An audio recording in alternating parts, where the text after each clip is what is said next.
Magsalita ka, Oriang. Sabihin mo sa akin. Sabihin mo sa akin ang katotohanan. Ano nangyayari sa ating barangay? Dato Pula, ikay nalulungkot ko. Ngunit tuluyan ng nasakop ng mga aswang ang ating barangay. Sila lang ang nangahari doon at wala na sa inyo ang kontrol sa barangay na inyong pinamumunuan. Walang laban ng mga mantring bagyan sa lakas namin mga aswang! Huwag kang magsalita ng tapos dahil kakainin mo yung sinasabi mo! Tapusin na natin to! Dato Pula! Magandang araw po sa inyong lahat. Ang kwentong inyong mapapakinggan ay tungkol kay Dato Pula na isang pinunong may kakaibang lakas at minahal ng kanyang buong barangay dahil sa kanyang kabutihan. Sa kanyang pamumuno, dumating ang isang grupo sa kanilang lugar sa pangunguna ni Mang Gubat. Dala ang mga alay at pangako ng kaunlaran. Tinanggap sila ni Dato Pula ng bukal sa loob. Walang kaalam-alam si Dato Pula na may masama palang hangarin si Mang Gubat sa kanilang barangay. Ngunit paano kung ang isa sa mga pinagkakatiwalaan ni Dato Pula ang magtataksil sa kanya? Magtagumpay kaya si Dato Pula sa pagdepensa sa kanyang bayan laban sa mga halimaw o tuluyan na silang lalamunin ng kadiliman? Ngunit bago po ang lahat mga idol, huwag po nating kalimutang mag-subscribe at i-hit ang notification bell sa aking YouTube channel na The Voice Addict at Apong Isaak para sa mas marami pang makapigil hiningang kwentong aswang at katatakutan mula sa mundo ng kababalaghan. Umpisahan na po natin ang kwento. Bata pa lang ay nakitaan na si Dato Pula ng kakaibang lakas. Sa murang edad ay nakakapagbuhat na siya ng sako-sakong palay. Lahat ay humanga nang mapatumba niya ang isang kalabaw sa pamamagitan lamang ng isang suntok dahil bigla siya nitong inatake. Kaya naman, marami na kagad ang nag-isip na balang araw ay siya ang papalit sa kanyang ama na si Dato Alon sa pamumuno sa kanilang barangay. Hindi naman nagkamali ang mga tao dahil nang pumanaw si Dato Alon ay si Dato Pula na ang pumalit dito. Ipinagpatuloy ni Dato Pula ang hangarin ng kanyang ama at yun ay ang protektahan ang lahat ng tao sa kanyang nasasakupan sa kahit na anong uri ng panganib at kalaban. Isang umaga, nakatayo si Dato Pula sa harapan ng malawak na palayan kung saan may mga taong abala sa pagtatanim. Nakasuot si Dato Pula ng isang bahag na may burda ng pula na tanda ng kanyang katungkulan. Pinagmasdan ni Dato Pula ang mga mamamayan na masigasig na nagtatrabaho. May ilan sa mga yon ang mabagal ng gumalaw at halatang pagod na. Ang iba naman ay masiglang nagtatawanan habang nagtatanim ng mga palay. Sa di kalayuan, nakita niya ang isang batang lalaki na si Uban na halos matumba sa bigat ng karga nitong punla. Agad niyang nilapitan ang bata. "Uban, iwan mo na ang karga mo. Magpahinga ka na sa lilim. Sabihin mo rin sa nanay mo na magpahinga na rin." Nagpasalamat ang bata kay Dato Pula. Nagtungo si Dato Pula sa gitna ng palayan at tinignan niya ang mga taong abala sa pagtatanim. "Yung mga napapagod na ho, maaari na ho kayo magpahinga. May inumin po sa lilim ng puno ng balete. Huwag niyo pong pilitin ang katawan niyo. Mas importante po na makapagpahinga kayo." Maraming nagpasalamat kay Dato Pula. May ilan na nagtungo sa puno ng balete para makapagpahinga. Napangiti si Dato Pula. Ang ugali niya na pagkakaroon ng malasakit sa nasasakupan niya ay namana niya sa kanyang ama. Kaya naman, gaya ng kanyang ama, ay nakuha niya ang respeto at paggalang ng kanyang nasasakupan. Dahil sa may ilan na nagpahinga, ay hindi nagdalawang isip si Dato Pula na tumulong sa mga pagtatanim ng palay. Lumusong siya sa putikan matapos kumuha ng punla. Ang kanyang mga kamay, na bagaman sanay sa paghawak ng sandata, ay marunong ding kumalinga sa lupa at mga pananim. Sapagkat para kay Datu Pula, ang tunay na lakas ng isang pinuno ay hindi nasusukat sa dami ng mga labanang na pagwagian, kundi sa dami ng taong kanyang natulungan. Habang abala si Datu Pula sa pagtatanim, ay may tumawag sa kanyang pangalan. Nakita niya ang matalik niyang kaibigan na si Bagwis na pinuno ng kanilang hukbong pandigma. Lumapit si Datu Pula kay Bagwis. "Anong iyong kailangan, Bagwis? Meron ba tayong suliranin?" "Wala, Datu Pula. Nais ko lang naman makipagkwentuhan sana sa'yo. Ngunit abala ka pala sa pagtatanim eh. Nagtataka ako sa'yo eh. Hindi mo na kailangan gawin yan. Hayaan mo na lang ang mga tao na siya magtrabaho para sa'yo." "Hindi yan ang itinuro ng aking ama, Bagwis.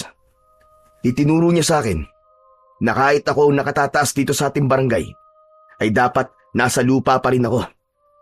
Dapat ay abot kamay pa rin ako ng aking nasasakupan. Ang ipinag-aalala ko lang ay baka mawalan sa'yo ng respeto ang mga tao. Baka isipin kasi nila na ikaw ay gaya lamang nila." "Hindi ko nakita na nawalan sila ng respeto sa akin, Bagwis. Bagkus, nakikita ko na mas nakakatanggap pa ako sa kanila ng paggalang." "Sa bagay, ganyan na ganyan din ang pamamalakad ng iyong ama noon eh. Oo nga pala, may mga sinanay na ako ng mga kabataan lalaki para pandagdag sa ating hukbo. Tinuturuan ko na silang gumamit ng sibat, pana at espada." Napakunot ang noo ni Datu Pula, sabay iling. "Tama ba ang aking narinig, Bagwis? Mga kabataan?" "Tama ang iyong pagkakarinig, Datu Pula. Mas makakabuti kung bata pa sila ay marunong na silang makipagdigma. Hindi natin alam kung kailan may sasalakay dito sa ating barangay o kung gaano kalakas ang puwersa ng sasalakayin natin." "Ngunit Bagwis, hindi ba't napag-usapan na natin ang tungkol sa bagay na yan? Ayokong sa murang edad ay sinasanay na kagad natin ang mga kabataan para sa pakikipaglaban. Ang nais ko ay samantalahin nila ang pagiging bata nila. Ang dapat sa kanila ay naglalaro at hindi pinoproblema ang pakikipagdigma. Kung yan ang yung nais, ay papahinto ko na kagad ang pagsasanay nila. Sa ngayon naman, wala pang banta ng digmaan eh. Kasundo natin ang mga katabi natin barangay. Yun ay dahil sa magandang pakikitungo natin sa kanila. At kapag may suliranin sila, ay hindi sila nagdadalawang salita. Kapag humingi sila ng tulong, naniniwala ako na kung anong ibinato mo, ay yun din ang ibabalik sa'yo. Tunay na ikaw ay kahanga-hanga, Datu Pula. Mapalad ang ating barangay dahil gaya mo namumuno rito. O paano, kaibigan? Ako ay mauuna na at babalikan ko pa ang mga nagsasanay." "Sige, Bagwis. Mag-iingat ka, aking kaibigan." Nagkamay ang dalawa at bahagyang yumukod si Bagwis kay Datu Pula bago ito tuluyang umalis. Isang malalim na paghinga, sabay ngiti ang pinakawalan ni Datu Pula habang pinagmamasdan ang papalayong kaibigan na si Bagwis. Sa lahat kasi ay si Bagwis ang pinaka-pinagkakatiwalaan niya. Nang mamatay ang mga magulang nito nung bata pa ito, ay ang tatay na ni Datu Pula ang kumukup kay Bagwis. Doon nagsimula ang kanilang pagkakaibigan na pinagtibay ng tagal ng panahon. Lahat ng plano ni Datu Pula ay si Bagwis ang unang nakakaalam. Dito siya humihingi ng payo. Bukod doon ay mahusay ding makipaglaban si Bagwis. Kaya naman, nang siya na ang namuno sa kanilang barangay at nagpahinga na ang dating namumuno sa hukbo, ay hindi siya nagdalawang isip na italaga si Bagwis sa nabakanting posisyon. Nang mawala na sa paningin ni Datu Pula ang kaibigan, ay tumingin siya sa maaliwalas na kalangitan. Humiling siya sa kanyang isipan na sana ay wala nang sumira pa sa kapayapaan na tinatamasa ng kanilang lugar. Matapos yun, ay bumalik na siya sa pagtulong sa pagtatanim ng palay. Pagsapit ng gabi, nasa kanyang kubul na si Datu Pula. Maya-maya ay pumasok ang isang matandang babae na bahagyang nakakuba ang likod. Dumiretso ito kay Datu Pula at umupo sa tabi niya. Ang matandang babae ay si Nanang Oryang na isang manggagamot sa kanilang barangay. Mula ito sa pamilya ng mga babaylan, kaya naman may iba pang kakayahan si Oryang bukod sa panggagamot. Magandang gabi po. Ipinatawag niyo raw ako, Dato Pola. Oo, Nanang Oryang. Mabuti po't dumating ka na. Masakit po kasi ang likod ko dahil sa maghapon akong tumulong sa pagtatanim ng palay. Kung gano'n ay dumapa ka at hihilutin ko ang iyong likod, mahal na Dato. Tumalima naman agad si Datu Pula. Dumapa siya sa sahig ng kanyang kubol na gawa sa kawayan. Sinimulan na kagad ni Nanang Oryang ang paghihilot sa likod niya. Naaalala ko ang iyong namayapang ama dahil sa'yo. Gaya mo ay tumutulog din siya sa mga gawain dito sa ating barangay. Kaya hindi na ako nagtataka kung bakit marami rin ang nagmamahal sa'yo. Tunay na naging maayos ang pagpapalaki ni Dato Alon sa'yo. Alam ko po na ito po ang nais ng aking ama. Ang ipagpatuloy ko ang kanyang nasimulan.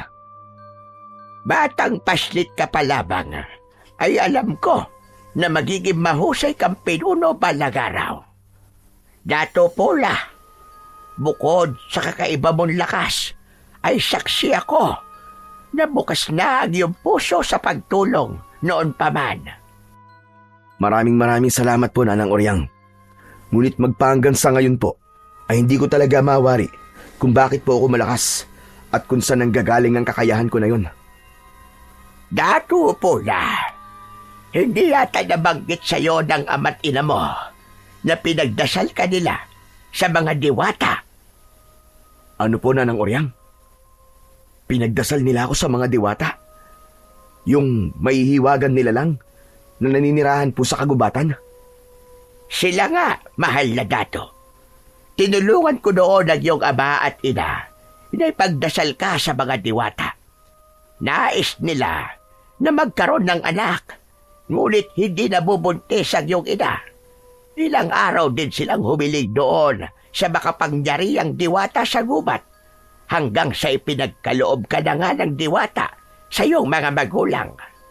Marahil ay sa diwata na galing ang pambihira mong lakas, Dato Pola. Kung ganun, dapat ho pala ako magpasalamat sa mga diwatang yun, Nanang Oryang. Napakalaking bagay po ng lakas na meron ako dahil walang digmaan ang hindi natin na ipapanalo. Kaya takot ang mga mananakop sa ating lugar ay dahil sa'yo. Hindi na muna nagsalita si Datu Pula at dinaman niya ng gusto ang bawat hagod ng kamay ng daliri ni Nanang Oryang. Unti-unti ay guminhawa ang pakiramdam niya at bahagyang nabawasan ang pananakit ng kanyang likod. Matapos ang paghihilot ay kumuha si Nanang Oryang mula sa sisidlan nito ng ilang piraso ng dahon.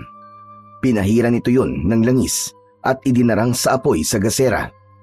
Inilagay nito ang mainit-init na mga dahon sa likod ni Datu Pula. Tapos na po, Dato Pola. Huwag niyo po muna basain ang katawan niyo ngayong gabi. Maraming salamat po, Nanang Oryang. Sandali po, huwag po muna kayong aalis. Bibigyan po kita ng kamote bilang kabayaran. Hindi na kailangan. Isang karangalan sa akin na mapagsilbihan ang dato ng barangay na ito. Sige ho, ako po ay aalis na. Tunay ho bang hindi niyo po tatanggapin ang inaalok kong kabayaran? Hindi, Dato Pola. Maraming salamat na lamang po. Kung ganun po, ay mag-iingat po kayo sa inyong pag-uwi. Maraming salamat po, Nanang Oryang. Marahang tumango ang matandang babae. Kinuha na nito ang dala nitong sisidlan. Nang tumayo si Nanang Oryang, ay tumayo na rin si Datu Pula. Inihatid niya ito palabas sa kanyang kubo. Nasa labas na si Nanang Oryang nang bigla itong huminto at humarap kay Datu Pula. May nakalimutan ho ba kayo, Nanang Oryang? Oo, may nakalimutan ako sabihin sa'yo, mahal na dato. Ano ho yun? Alam ko na payapa ang isipan mo dahil matagal na simula na magkaroon ng digmaan dito sa ating barangay nung sinubukan ng mga mananakop na dayuhan na sakupin ang ating lugar. Ngunit ako ay nababahala sa aking panaginip. Isang panaginip na ilang gabi nang dumadalaw sa akin. Kinakabahan po ako sa inyong sinasabi, Nanang Oryang. Ano ho ba ang panaginip na ito? Malalim na huminga si Nanang Oryang at bumakas ang pagkabahala sa mukha nito bago ito magsalita. Sa aking panaginip ay nakita ko ang pagbaha ng dugo sa ating barangay. May mga halimaw na umaatake sa mga tao. Naiiba sila sa mga mananakop, mahal na dato. Iba ang kanilang anyo. Para silang mga nilalang na hinukay mula sa kailaliman ng lupa. Wala ka bang nakitang pangitain sa kung ano mangyayari sa ating barangay sa mga susunod na araw, Nanang Oryang? Wala, Dato Pola. Tanging ang panaginip lang na yon ang aking basihan. Kaya wala akong tiyak at malinaw na pangitain sa ngayon. Ngunit malakas ang aking pakiramdam na ang panaginip na yon ay isang babala. Huwag ho kayo mag-alala, Nanang Oryang. Handa ang ating hukbo kung sakaling may magtangka muling sakupin ng ating barangay. Handa sila sa kahit na anong uri ng pakikipagdigma. Sana ka ay muli tayo magwagi kung sakaling may magsimula ng kaguluhan sa ating lugar. Sige ho, Dato Pola. Ako po ay magpapaalam na. Inilapat ni Oryang ang palad nito sa tapat ng puso nito at bahagyang yumukod. Matapos yun ay naglakad na ito palayo sa kubol ni Dato Pula. Biglang nilukob ng kakaibang kaba ang dibdib ni Dato Pula dahil sa sinabi ni Nanang Oryang. Kahit sabihin na panaginip lamang yon at hindi isang pangitain, ay kilala niya si Nanang Oryang na kahit panaginip nito ay nagkakaroon ng katotohanan. Kaya naman, naisipan niya na kausapin bukas si Bagwis upang ihanda nito ang mga kalalakihang kasama sa hukbo upang maghanda sa digmaan na maaaring sumiklab sa kanilang barangay. Nang mga sumunod na araw, ay agad na nagtungo si Dato Pula sa kubol ni Bagwis. Naabutan niya itong kumakain ng nilagang saging na saba. Inaya siya nitong kumain, ngunit tumanggi siya. Nagtungo si Nanang Oryang kagabi sa aking kubol, Bagwis. Hindi ba't pinatawag mo siya sa akin? Dahil sabi mo ay nananakit ang iyong likod. Masakit pa rin ba ang likod mo, Dato? Hindi na. Ngunit may sinabi sa akin si Nanang Oryang na dahilan kung bakit ako nababahala ngayon. Aniya, ay ilang gabi na siyang binabagabag ng isang panaginip tungkol sa mga nilalang na malahalimaw na naghahasik ng lagim dito sa ating barangay. Nababagabag ako, Bagwis. Baka magkatotoong panaginip ni Nanang Oryang. Dato Pula, panaginip lamang yon. Hindi ba't si Nanang Oryang na rin na nagsabi na ang panaginip ay kabaligtaran ng mangyayari sa realidad? Ibig sabihin ay magpapatuloy pa ang kapayapaan dito sa ating barangay. Ngunit ilang gabi na niya yung napapanaginipan. Hindi ba? Nakakabahala ng ganung bagay. Natahimik si Bagwis at tila nag-isip. Kung sa bagay, may punto ang iyong tinuran, Dato. Kung ganun, ano ang inyong nais na gawin? Kaibigang Bagwis, nais kong kausapin mo ang ating hukbo na palaging maging handa sa kung anumang paparating na laban. Mas mainam na handa tayo at huwag tayong maging kampante. Masusunod ho, mahal na Dato. Huwag ka mag-alala dahil yan ay aking agad-agad na gagawin.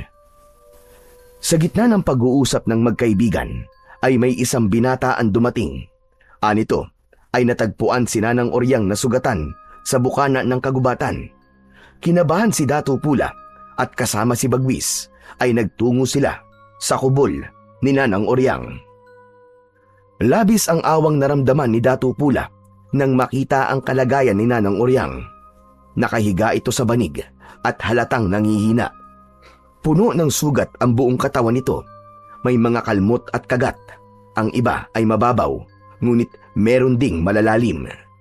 Lumapit sina Dato Pula at Bagwis sa matanda.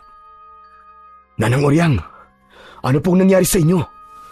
Bakit po kayo puno ng sugat? Inatake ka ba ng mabangis na hayop sa gubat? Sana ka ay mabangis na hayop na lang ang gumawa nito sa akin, mahal na dato. Ngunit hindi hayop ang umatake sa akin kagabi habang ako ay pauwi mula sa iyong kubol. Kung ganun na, Nanang Oryang, ano po ang umatake sa inyo? Sabihin nyo! Isang nilalang na may nakakatakot na anyo. Para siyang aso na may katawan na gaya sa tao.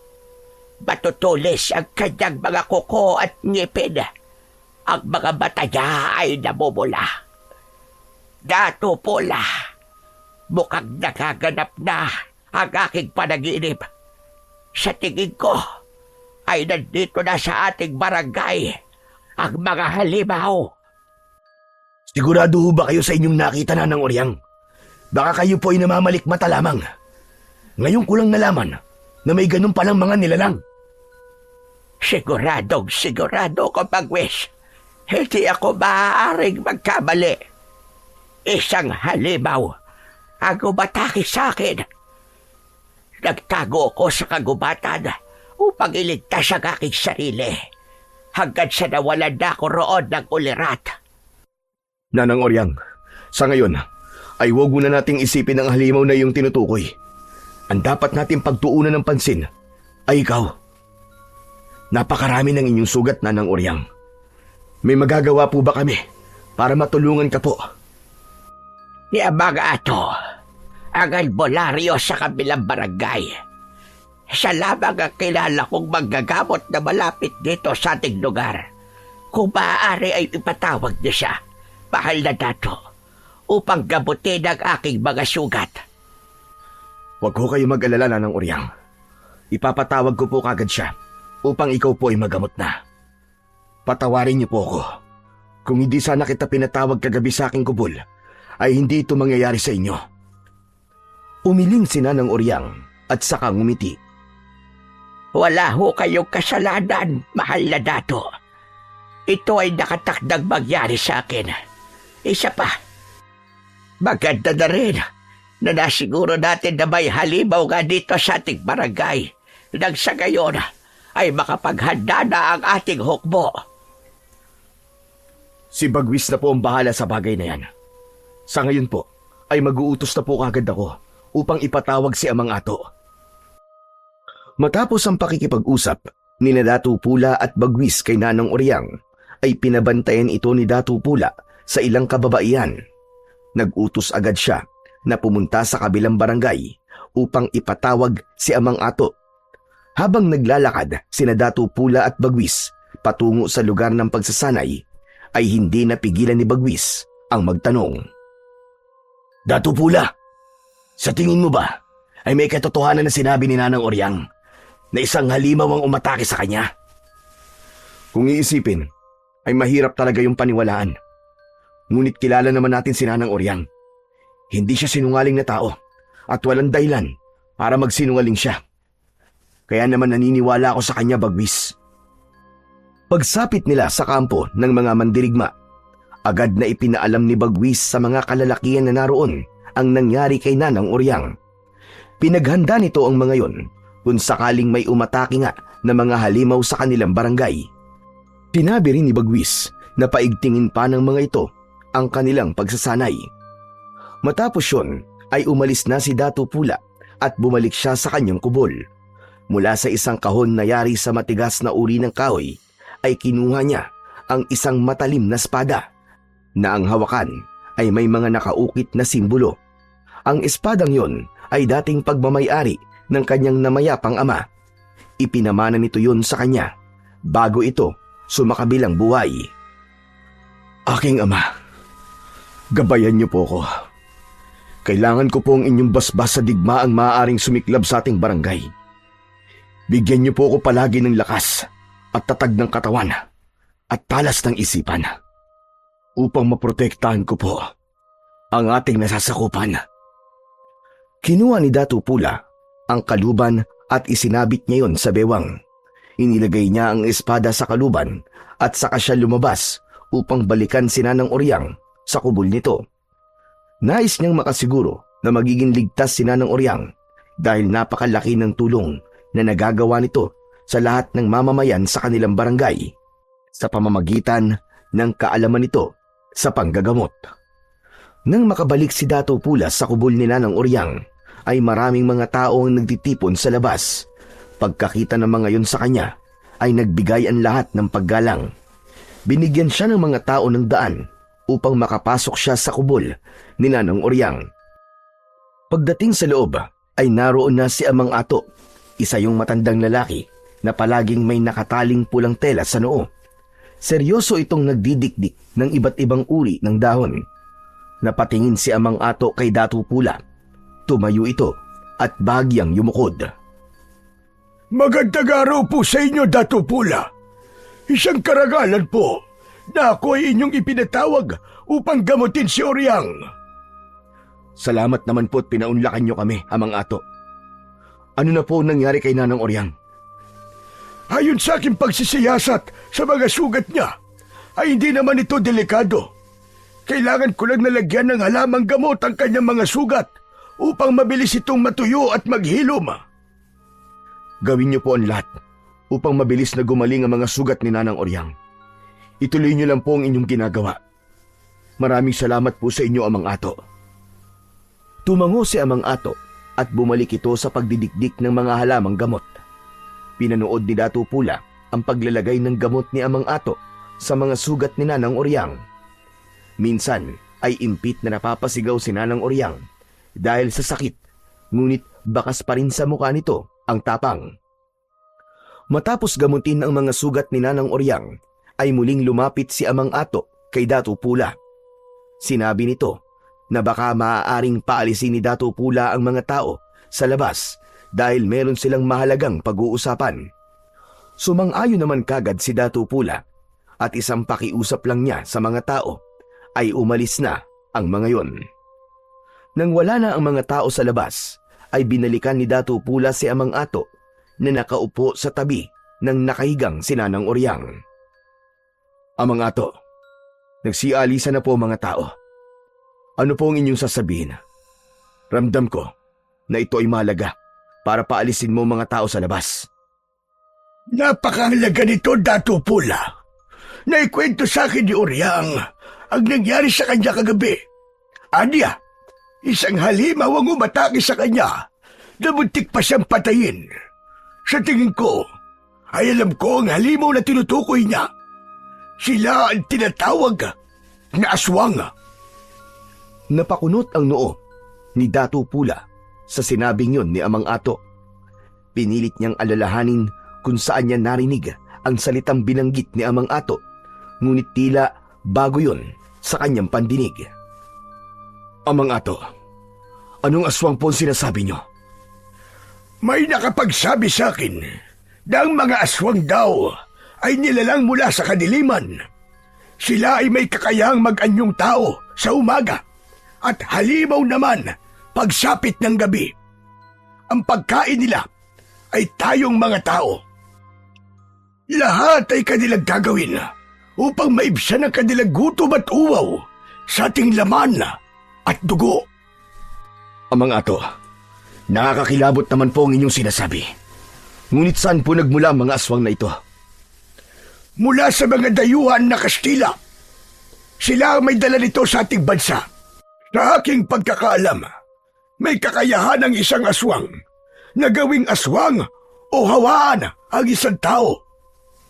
Nakarating din sa akin na ang layunin ng mga aswang ay masakop ang malaking bahagi ng ating bansa upang sila ang maghari dito, habang tayong mga tao ay magiging alipin nila o pagkain nila. Tama ang panaginip ko, Datu Pula. Mga halimaw ang maaaring susunod na mananakop dito sa ating barangay.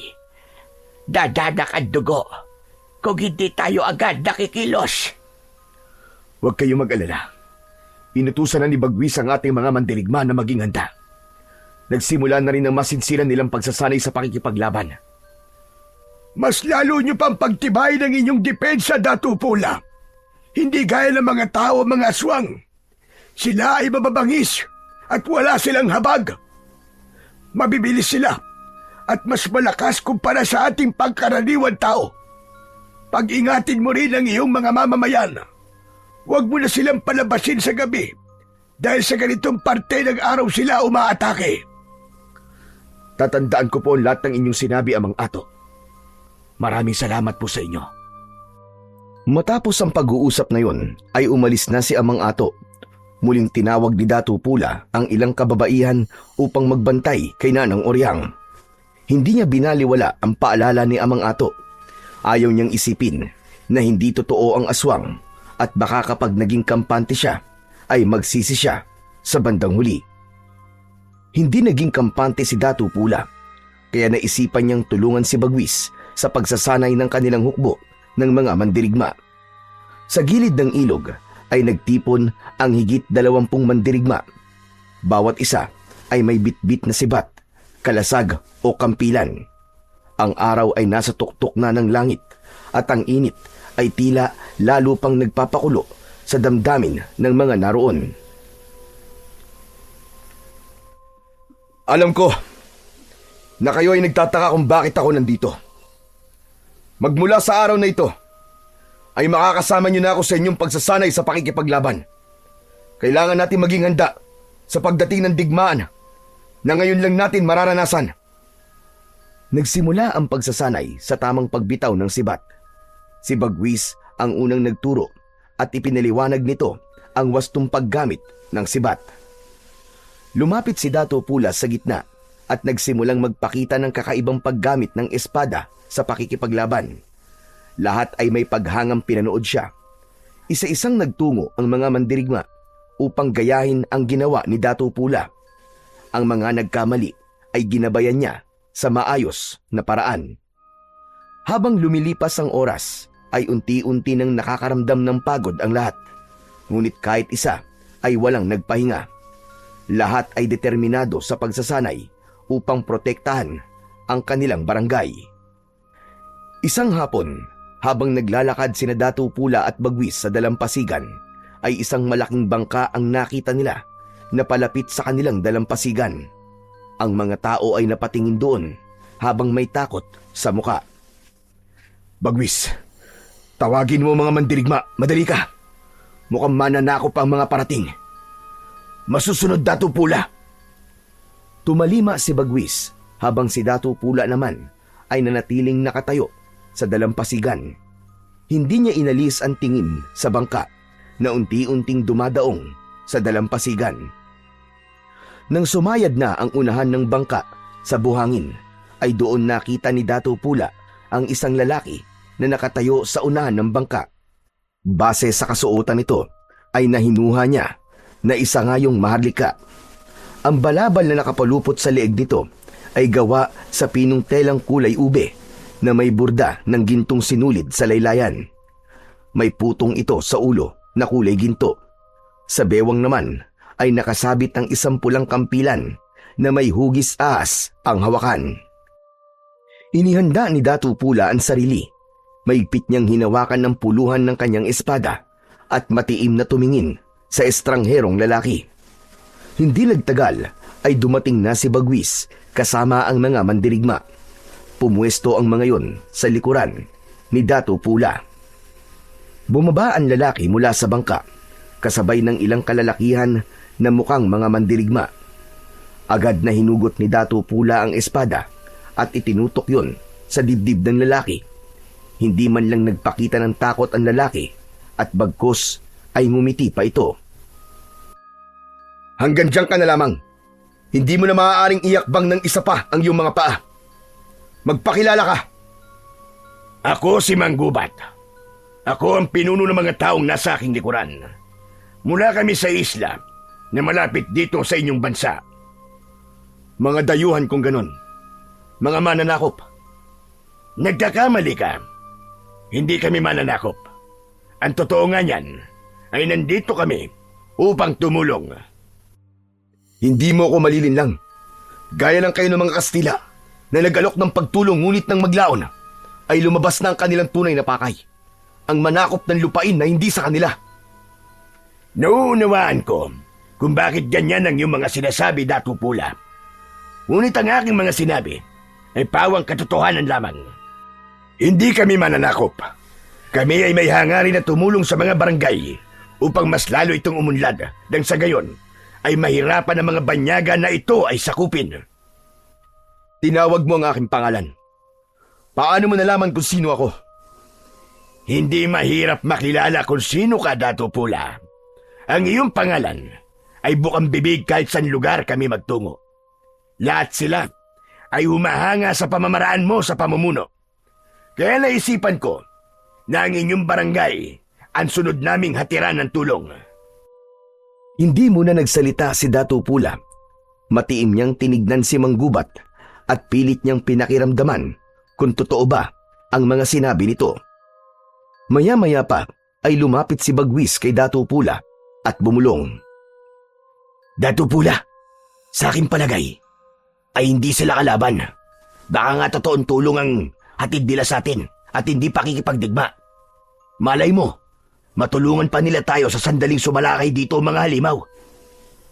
Bilang panimula, ay hayaan mong ipakita namin sa iyo ang aming handog. Inutusan ni Manggubat ang mga kasama nito na ibaba sa bangka ang mga dala ng mga ito. Pinagmasdan ni Datu Pula ang bawat kilos ng mga tauhan ni Manggubat. Mula sa bangka, nagsimula ng bumaba ang ilan sa mga yon. Nadala ang ilang sisidlan na gawa sa pinakinis na kawayan. Isa-isang inilapag ang mga yon sa paanan ni Datu Pula.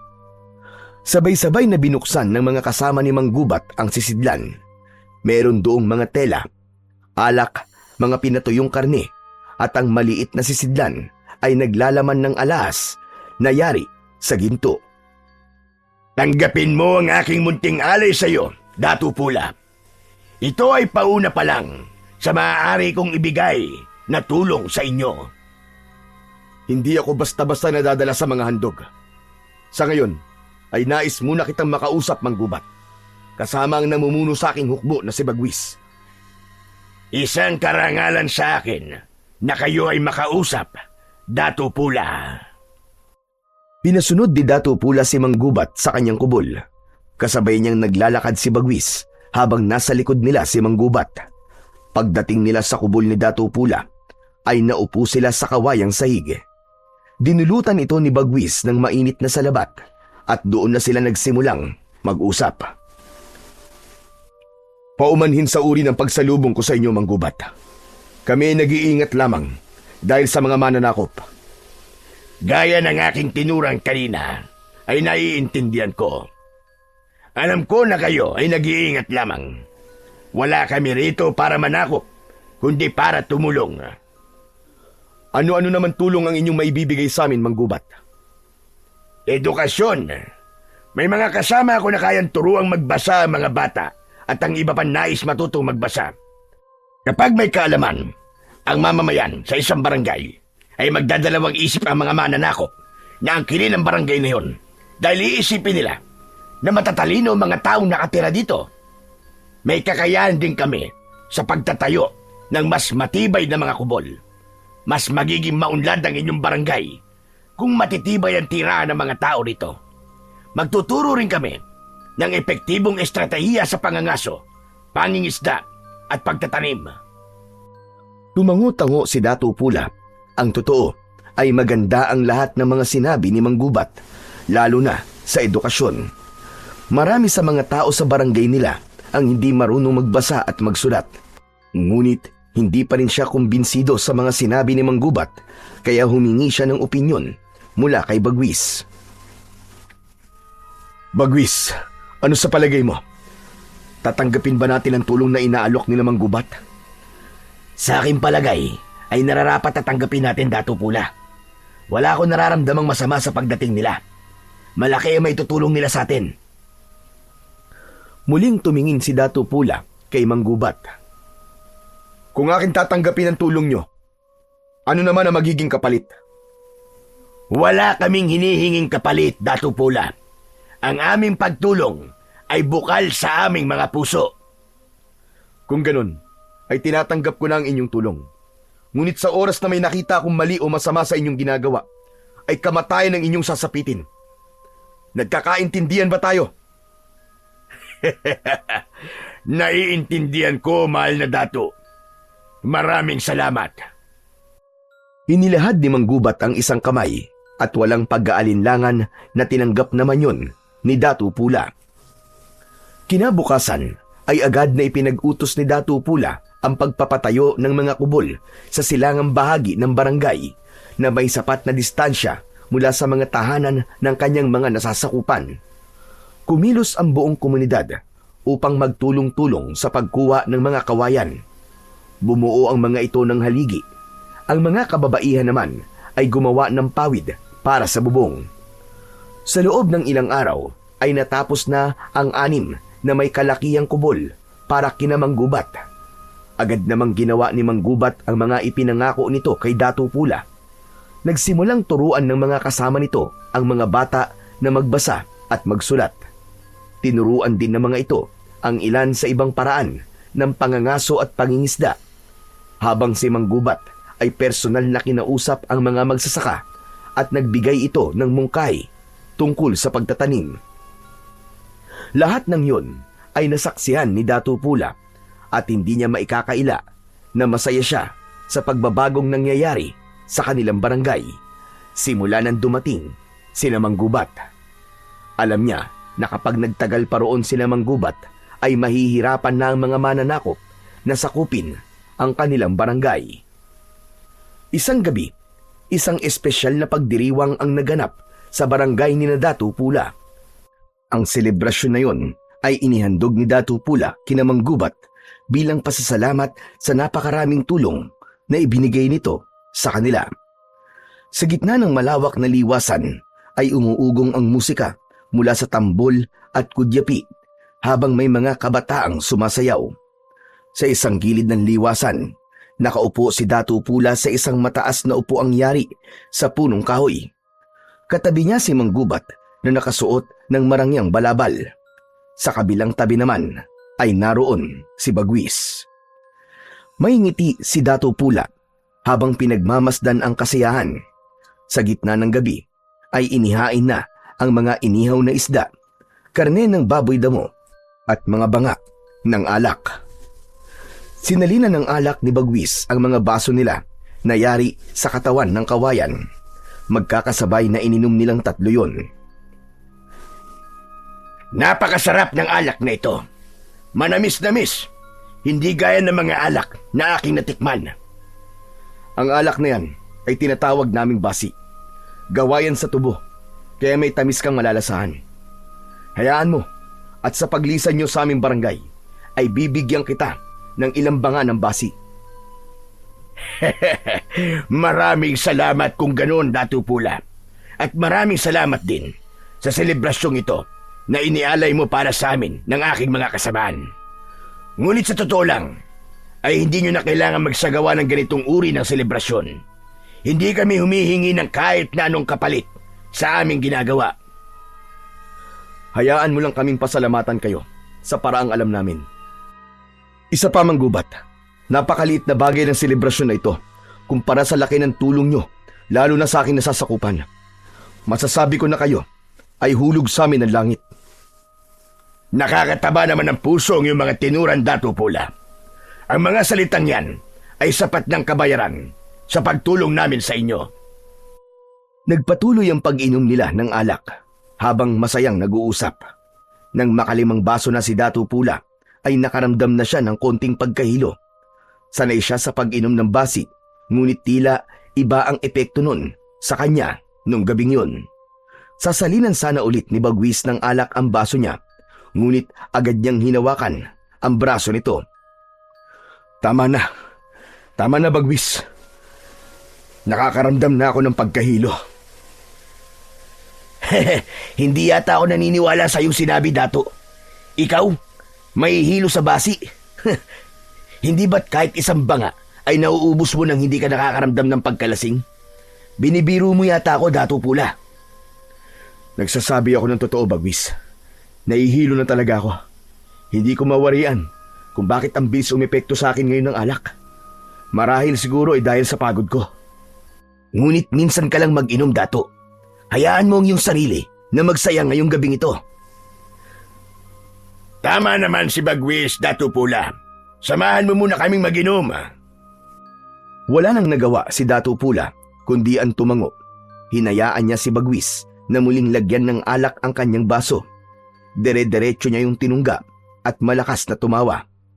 Patuloy pa rin ang pag-iinom nilang tatlo hanggang sa natapos na ang kasiyahan. Halos wala nang natatandaan si Dato Pula sa mga nangyari dahil sa labis na pagkalasing. Ngunit malinaw sa kanyang alaala na inihatid siya ni Bagwis at Manggubat sa kanyang kubol. Nang nakahiga na si Dato Pula sa banig, ay umalis na si Bagwis at Manggubat. Agad siyang nakatulog at isang napakasamang panaginip ang dumalaw sa kanya.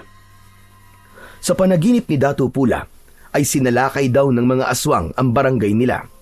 Marami ang namatay na mga tao. Kitang-kita niya rin kung paanong nilapa ng mga aswang ang mga tao habang siya ay nasa gitna at hindi makagalaw. Pagsapit ng umaga, nagising si Dato Pula sa matinding sikat ng araw na tumatagos sa kanyang bintana. Masakit ang ulo niya nang tumayo siya. Nag-inat siya ng katawan at bigla siyang natigilan nang makarinig siya ng iyakan sa labas ng kanyang kubol. Nagmadali siyang lumabas at sumalubong sa kanya ang napakaraming tao na nag-iiyakan sa labas. Biglang lumapit sa kanya si Bagwis na may natuyupan dugo sa katawan. Bagwis, anong ibig sabihin nito? Anong nangyari? Bakit nag-iiyakan ang mga tao at may dugo ang iyong katawan?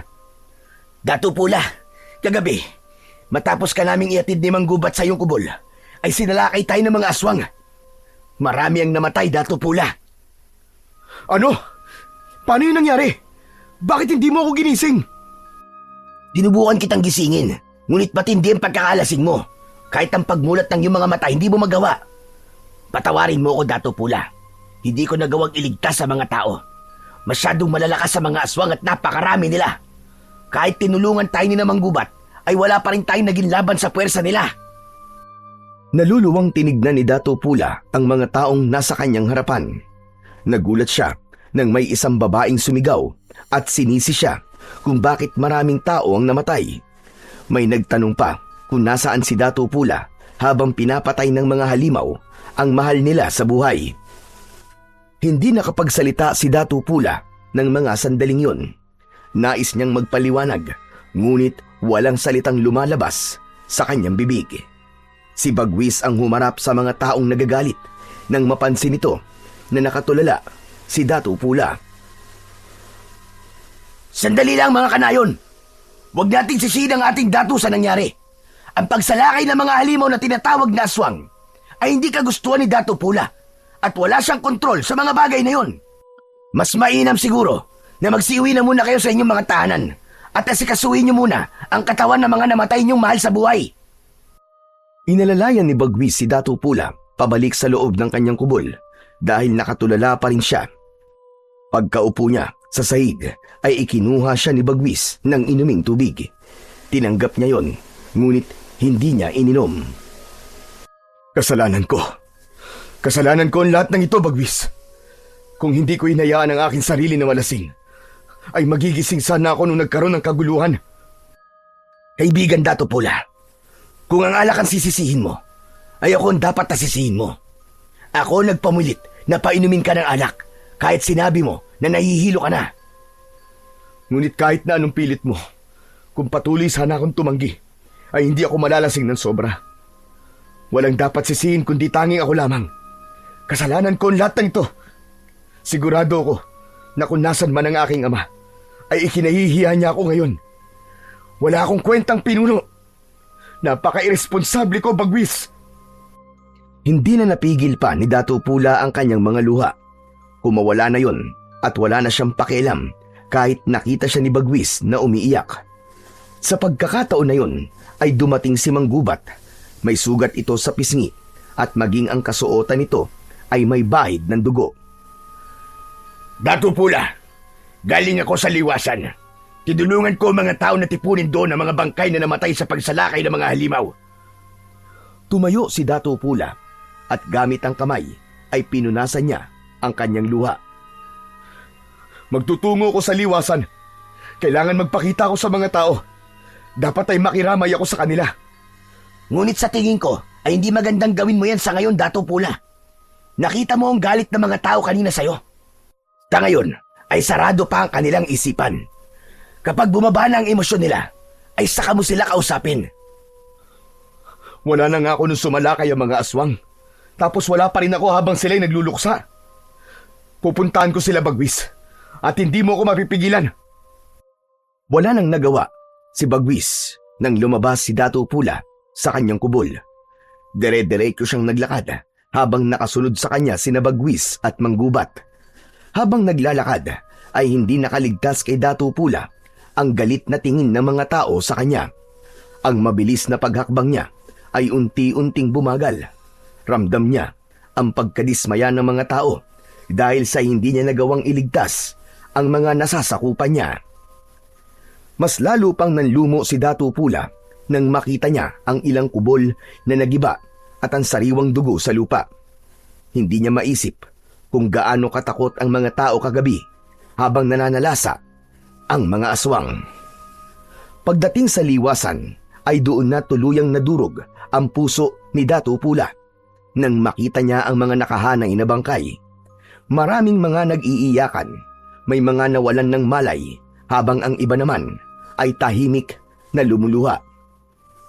Hakbang sana si Dato Pula palapit sa mga tao, ngunit isang lalaki ang humarang sa kanya na matalim ang tingin. Ano ginagawa mo dito, Dato Pula? Wala ka nung kailangan ka namin. Huli ka na sa pagdating mo. Tumigil ka, lalaki. Huwag mong kausapin ang dato ng ganyan. Gusto mo bang ikaw ay maparusahan?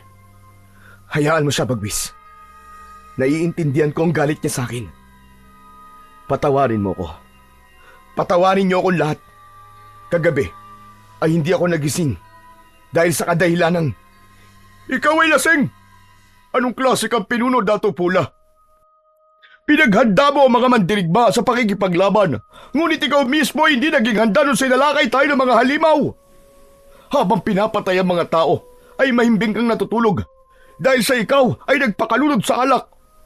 Naturingan kang may pambihirang lakas, ngunit hindi mo nagamit ang lakas mo upang protektahan kaming lahat na nasasakupan mo. Pakiramdam ni Dato Pula ay nawalan siya ng lakas ng mga sandaling yon. Hindi na siya nakapagsalita pa dahil parang palaso na tumarak sa kanyang puso ang salita ng lalaking yon. Hindi na niya ipinilit pa ang sarili na makiluksa sa mga tao at marahan siyang naglakad pabalik sa kanyang kubol. Sa mga sumunod na araw ay mas lalong naramdaman ni Dato Pula ang panlalamig ng mga tao sa kanya. Tahimik ang mga yon sa tuwing nakikita siya at tila wala nang may nais na siya ay kausapin. Kapag dumadaan siya, ay may mga tumatalikod at umiiwas ng tingin sa kanya. Alam ni Dato Pula ang dahilan ng lahat ng yon. Wala siya nang mangyari ang paglusob. Marami ang nasaktan at may mga namatay. Wala siya roon para pangunahan ang pagtatanggol sa mga tao. Gabi-gabi ay hindi nakakatulog ng maayos si Dato Pula. Palagi niyang iniisip kung saan ba siya nagkulang. Pakiramdam niya ay binigo niya ang lahat at hindi niya na masabi na karapat dapat pa niyang pamunuan ang kanilang barangay. Isang gabi, nagdesisyon si Dato Pula na mag-ikot sa kanilang barangay. Hindi niya maintindihan kung bakit meron siyang pakiramdam na may masamang mangyayari. Inihanda na niya ang espada ng kanyang ama.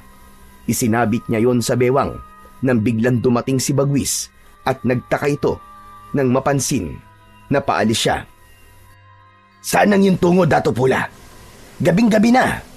Ngunit tila ikaw ay susugod sa isang digmaan. Iikot ako sa ating barangay. Masama ang pakiramdam ko, Bagwis. Parang merong masamang mangyayari. Nag-iikot na ang ilang mandirigma. Hayaan mo na sila na gawin ang kanilang tungkulin. Sinisiguro nila kung aatake muli ang mga aswang, ay nakahanda sila. May tungkulin din ako sa ating lugar, Bagwis. Isa na roon ang protekta ng lahat ng nakatira dito. Hindi pwedeng wala na naman akong gawin. Gusto kong ipakita sa mga tao na kaya ko silang ipagtanggol. Nais kong bumawi sa kanila. Kung yan ang nais mo, ay hindi na kita pipigilan, Dato Pula. Hayaan mo kung samahan ka sa iyong pag-iikot. Hindi na kailangan, Bagwis. Kaya ko na itong mag-isa. Samahan mo na lamang ang iba. Pamunuan mo sila. Sigurado ka ba, mahal na Dato? Oo, Bagwis. Sigurado ako. Sige na. Mauuna na ako. Mag-iingat ka sana, Bagwis. Mag-iingat rin ho kayo, Dato Pula. Nilisan na ni Dato Pula ang kanyang kubol. Habang naglalakad, ay naisip niya na maaaring sa mismong barangay umiikot sina Bagwis. Kaya nagdesisyon siya na sa gubat siya umikot upang masiguro niya na walang aswang na nagtatago doon. Mag-isang pumasok si Dato Pula sa kagubatan. Maliwanag ang sikat ng buwan, kaya kahit paano ay nakikita niya ang paligid. Hindi yun ang unang beses na naglakad siyang mag-isa sa kagubatan. Ngunit ngayon ng sandaling yun ay may kung anong bigat ang hangin na parang may mga matang nakatitig sa kanya mula sa dilim. Hinawakan niya ang hawakan ng kanyang espada at inihanda niya ang sarili sa anumang panganib. Hanggang sa may narinig siyang pag-angil na tila mula sa isang mabangis na hayop. Huminto siya at nakiramdam sa paligid. May tao ba dyan? Kung sino ka man, lumabas ka at magpakita sa akin! Mula sa likuran ng mga puno ay sabay-sabay na lumabas ang mga aswang. Lahat ay nakatingin kay Dato Pula na parabang isa siyang masarap na putahe. Tuluyan nang hinugot ni Dato Pula ang espada mula sa kaluban. Sumugod ang unang aswang at mabilis na sinalag ni Dato Pula ang pag-atake na yun gamit ang kanyang espada. Isang mabilis na hiwa sa leeg ng aswang ang pinatikim niya rito at bumagsak ito ng pasadsad sa lupa. Sumunod pa ang dalawa at sa isang ikot ng kanyang katawan ay naputol ang braso ng isa at nahati ang katawan ng ikalawa. Ngunit hindi tumigil ang pagdating ng mga halimaw. Pinalibutan siya ng higit sa 10 at sabay-sabay na umatake ang mga yon. Napilitan siyang umatras habang patuloy sa pagsalag at pagsaksak. Sa isang iglap, isang aswang ang nakalapit kay Dato Pula at sinunggaban ang kanyang braso. Nabitiwan niya ang kanyang espada. Tumilapon yun sa damuhan at nawala na yun sa kanyang paningin. Sa kabila ng kawalan ng sandata, ay hindi pinanghinaan ng loob si Dato Pula. Alam niya na sa pagkakataon na yun ay kailangan niya nang gamitin ang kanyang pambihirang lakas. Kung inaakala niyo na matatalo niyo ako dahil sa wala sa akin ang aking espada, ay nagkakamali kayo! Iniunat ni Dato Pula ang kanyang hintuturo at hinlalato. Sinugod niya ang isang aswang at gamit lamang ang 2 daliri ay sinaksak niya yon sa dibdib. Bumaon sa katawan ng aswang ang kanyang daliri. Isa-isa niyang tinumba ang mga aswang gamit ang kanyang daliri at pambihirang lakas. Sinaksak niya ang mga yon sa leeg, sa mata, sa tiyan at sa dibdib. Ngunit sa hindi inaasahang pangyayari ay isang aswang ang matagumpay na nakalapit sa likuran ni Dato Pula. Mariin siya nitong kinagat sa balikat. Napasigaw si Dato Pula at agad na siniko ito ng malakas, pero sinundan pa yon ng iba pang aswang. Kinalmot at kinagat siya ng mga yon sa iba't ibang parte ng kanyang katawan. Nadulas na siya sa sarili niyang dugo hanggang sa tuluyan na siyang bumagsak sa malamig na lupa. Halos hindi na siya makahinga sa dami ng kanyang sugat. Nanlalabo na rin ang kanyang paningin. Nanginginig na ang kanyang katawan at ramdam na ramdam niya ang bigat ng bawat sugat na kanyang tinamo. Sa ilalim ng mga bituin at buwan, habang nakapalibot ang mga aswang sa kanya, ay unti-unting pumikit ang mga mata ni Dato Pula at tuluyan na siyang niyakap ng kadiliman. Sa pagkawala ng malay ni Dato Pula, ay inakala niyang yun na ang kanyang katapusan. Inisip niya na wala na siyang magagawa upang protektahan ang mga mamamayan ng kanyang barangay laban sa aswang. Alam niya na sa pagkakataon na yun ay binigo niya ang kanyang ama sa pagtitiwala nito na ipasa sa kanya ang pamumuno bago yun binawian ng buhay. Ngunit tila may plano pa ang lumikha kay Dato' Pula dahil isang araw ay bigla siyang nagising. Napasinghap siya kasabay ng pagbukas ng kanyang mga mata sa isang hindi pamilyar na kubol. Nasaan ako?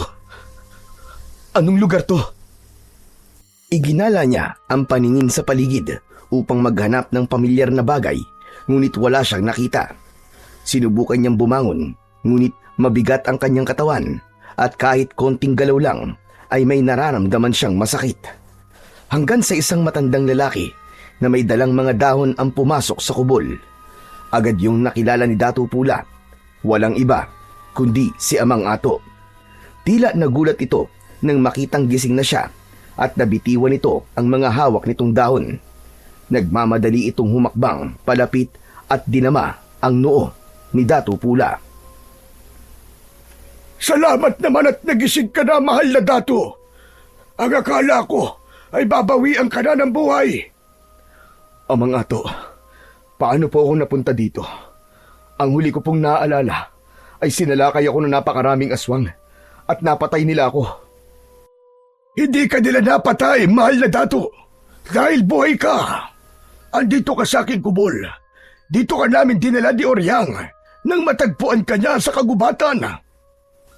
Si Nanang Oryang? Opo, mahal na Dato. Ayon sa kanya, ay sinundan ka niya nung gabi na sinalakay ka ng mga aswang at nasaksihan niya kung paano kanila pinagtulungan. Hindi kanya nagawang tulungan dahil sa takot. Nang iwanan ka ng mga aswang at inakala nilang patay ka na, ay saka ako tinawag ni Oryang upang magpatulong. Nagkasundo kami na dito ka muna pansamantala sa aking kubol. Maraming salamat po sa inyo ni Nanang Oryang. Utang ko po sa inyo ang aking pangalawang buhay.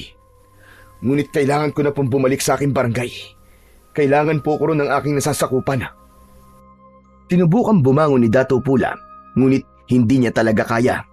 Tinatalo siya ng kirot ng mga sugat sa iba't ibang parte ng kanyang katawan.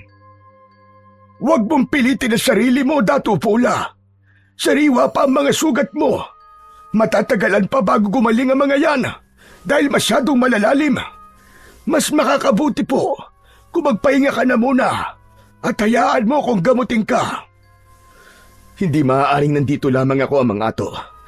Dapat ay makita ko ng mga tao sa aking barangay. Kailangan kong bumawi sa kanila sapagkat napakalaki ng aking pagkukulang sa kanila.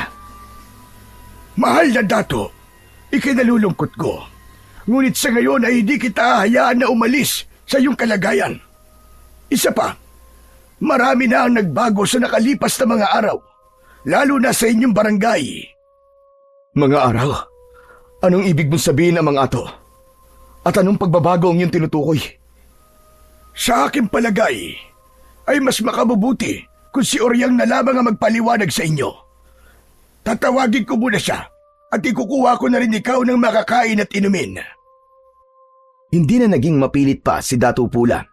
Naisip niya na mas alam ni Amang Ato ang kalagayan ng kanyang katawan dahil matagal na itong albularyo. Nang umalis si Amang Ato, ay nahulog sa malalim na pag-iisip si Dato' Pula. Labis siyang nabahala sa sinabi ni Amang Ato na pagbabagong nangyari sa kanyang barangay. Hindi nagtagal ay bumalik si Amang Ato kasama si Oryang. Bakas sa mukha ni Oryang ang kasiyahan nang makita si Dato' Pula.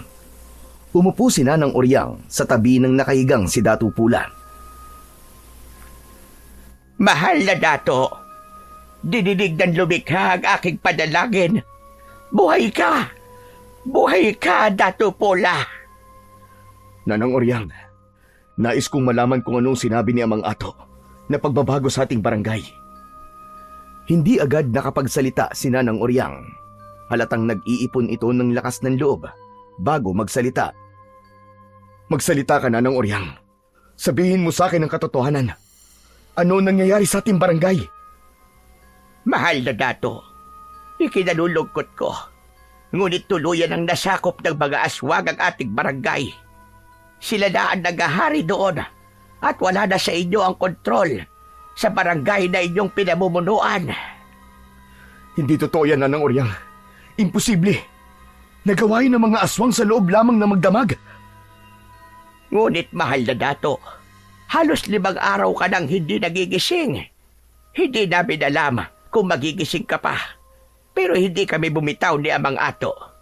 Ginamot ka namin at umasa kami na mabubuhay ka.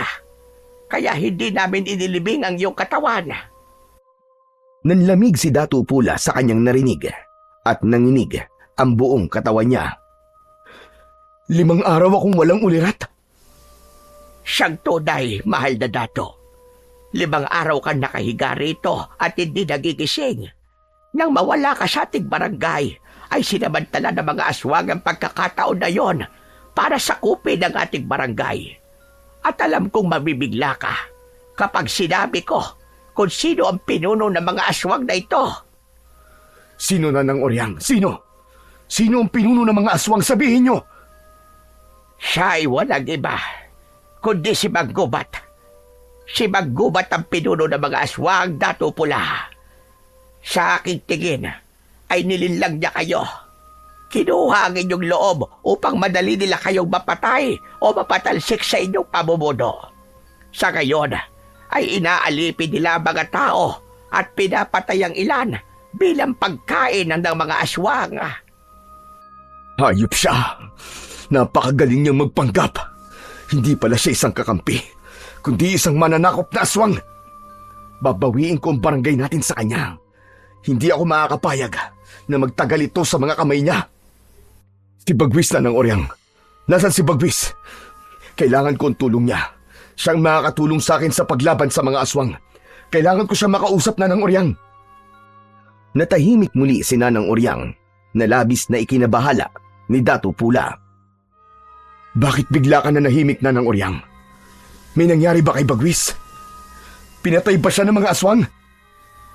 Sana nga ay pinatay na lang siya ng mga aswang. Dahil alam ko na mas matatanggap mo yon, Dato Pula.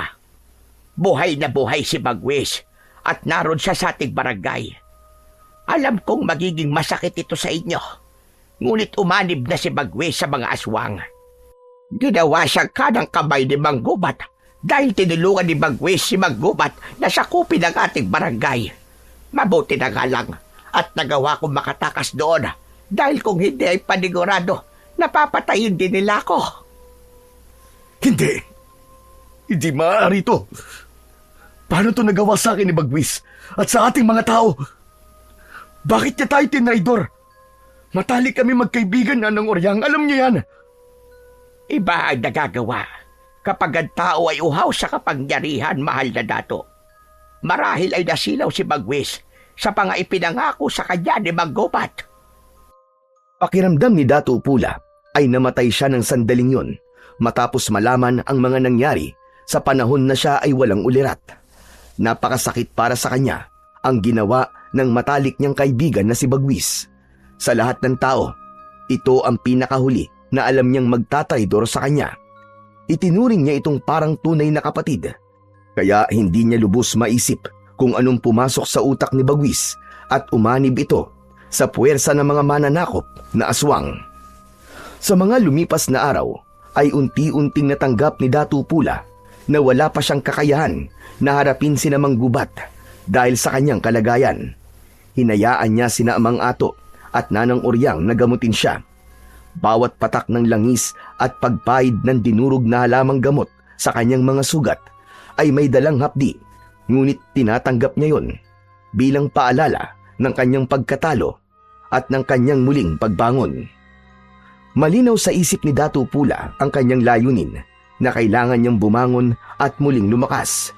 Hindi siya maaaring manatiling nakahiga habang pinipinsala ng mga aswang ang kanyang nasasakupan. At nangako siya sa kanyang sarili na hindi magtatagal ay pababagsakin niya ang mga mananakop na aswang at babawiin niya ang dapat ay sa kanila ng kanyang mga mamamayan. Makalipas ang ilang araw, ay unti-unti na ngang naghilom ang mga sugat ni Dato Pula. Nagagawa na rin niyang makatayo at maglakad-lakad. Ngunit hanggang sa labas lang siya ng kubol ni Amang Ato dahil iniiwasan nila na may makakita sa kanyang ibang tao. Hindi pwedeng makarating kina Manggubat at Bagwis na buhay pa ang dato.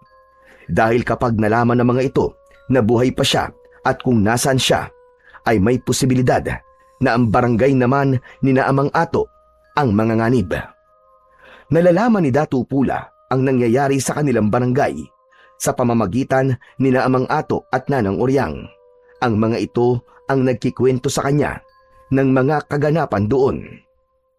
Gaya na lamang ng hapon na yon, nakaupo si Dato Pula sa banig sa loob ng kubol ni Amang Ato nang pumasok ang matandang lalaki na may dalang balita sa kanya. May bago ho ba kayong balita sa akin, Amang Ato? Meron, Dato Pula, at hindi maganda ang aking ibabalita. Sa sitwasyon nating lahat ngayon, ay hindi na ako umaasa na magandang balita. May nakapagsabi sa akin na nagsisimula na sumalakay ang mga mananakop na aswang sa ibang barangay. Ang akin sa panta ay plano nilang sakupin ang buong bansa.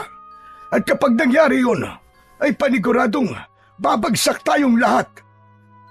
Kung ganun, ay nararapat lang na pabagsakin ko agad si Manggubat bago pa niya masakop ang ibang barangay. Mas lalong lalakas ang puwersa nila habang dumadami ang barangay na kanyang nasasakop. Tama ka, mahal na Dato. Sa ngayon, ay ikaw na lamang ang pag-asa naming lahat. Ngunit kailangan niyo pang magpalakas. Kahit hilom na ang mga sugat mo, ay hindi ito indikasyon na kaya mo nang makipaglaban muli. Nauunawaan ko po, Amang Ato. Malinaw na ang aking pag-iisip at hindi ako susugod ng di pa ako ganap na malakas. Ayoko muling matalo ng mga aswang. Hindi na ako papayag na magwagi sila ulit laban sa akin. Marahang tumango si Amang Ato bilang pagsang-ayon nito. Sa kabila ng pagkatalo noon ni Dato Pula sa mga aswang, ay malakas pa rin ang paniniwala niya na aayon pa rin sa kabutihan ang pagkakataon. At hindi magtatagal ay muling babalik sa normal ang kanilang mga buhay. Dumating ang araw na naramdaman ni Dato Pula na tuluyan ang bumalik ang kanyang lakas, pero hindi yun naging dahilan para agad siyang sumabak sa digmaan laban sa mga aswang na mananakop. Alam niya na kailangan niya ulit linangin ang kakayahan niya sa pakikipaglaban. Kaya naman, madaling araw pa lang, ay gising na si Dato Pula. Lumalabas siya ng kubol habang tanga ng isang matalim na itak. Dahil sa paniniwalang tuluyan nang nawala na ang espada ng kanyang ama at naisip niyang itak muna ang kanyang gagamitin. Tuwing umaga, bago sumikat ang araw, ay palaging nagsasanay si Dato Pula. Kahit pa meron siyang kakaibang lakas, ay ayaw niyang maging kampante, lalo na't napagtanto niya na hindi basta-bastang kalaban ang mga aswang. Hindi na siya papayag na maulit muli ang pagkagapi niya sa mga aswang at ipapakita niya sa mga ito kung ano ang kaya niyang gawin para lang bawiin ang barangay na sinakop ni Manggubat. Isang umaga, matapos ang nakakapagod na pagsasanay, ay naupo si Dato Pula sa nakausling ugat ng malaking puno. Tagaktak ng pawis ang kanyang matipunong katawan. Maya-maya pa ay lumapit sa kanya si Nanang Oryang at Amang Ato. Napansin niya ang isang mahabang bagay na nakabalot sa pulang tela na dala ni Nanang Oryang. Sabay na bumati at nagbigay ng paggalang ang dalawang matanda sa mahal na dato. Mahal na Dato, ano na po ang lagay ng inyong pagsasanay? Maayos na po, Nanang Oryang. Pakiramdam ko ay handa na ako anumang oras. Kailangan ko lamang malaman kung kailan ang tamang oras ng aking pagsalakay. Kung kailangan niyo po ng tulong, ay sasabihan ko ang aming dato upang matulungan ka, Dato Pula. May mga hukburin kami na nakahandang tumulong sa inyo kung kinakailangan. Ngayon pa lang ay iparating mo na ang aking pasasalamat sa inyong dato. Amang Ato, hindi ko to kakayanin na mag-isa. Kaya malaking bagay kung merong tutulong sa akin. Humakbang si Nanang Oryang papalapit kay Dato Pula. Mahal na Dato, may isa pang maaaring makatulong sa inyo. Tanggapin mo ang bagay na ito. Inabot ni Nanang Oryang ang bagay na nakabalot sa pulang tela at nagtatakang tinanggap naman yun ni Dato Pula. Inalis niya ang pulang tela at nanlaki ang kanyang mga mata nang malaman niya na yon ang espada ng kanyang ama. Hindi makapaniwalang napatingin si Datu Pula kina Nanang Oryang at Amang Ato. Ang espada ng aking ama! Paano niyo po ito nakuha? Ang buong akala ko nawala na ito. Nakita namin yan sa gubat kung saan kasi nalakay ng mga aswang. Kinuha namin ang espadang yan dahil alam naming pamana pa yan ng inyong ama. Tumayo si Datu Pula at bahagyang yumukod sa dalawang matanda. Ako po ay lubos na nagpapasalamat sa inyo, Nanang Oryang at Amang Ato. Napakalaki po ng tulong niyo sa akin. Sa kabila ng aking pagkatalo sa mga aswang, ay hindi kayo nawalan ng paniniwala sa akin. Maraming salamat po sa inyo.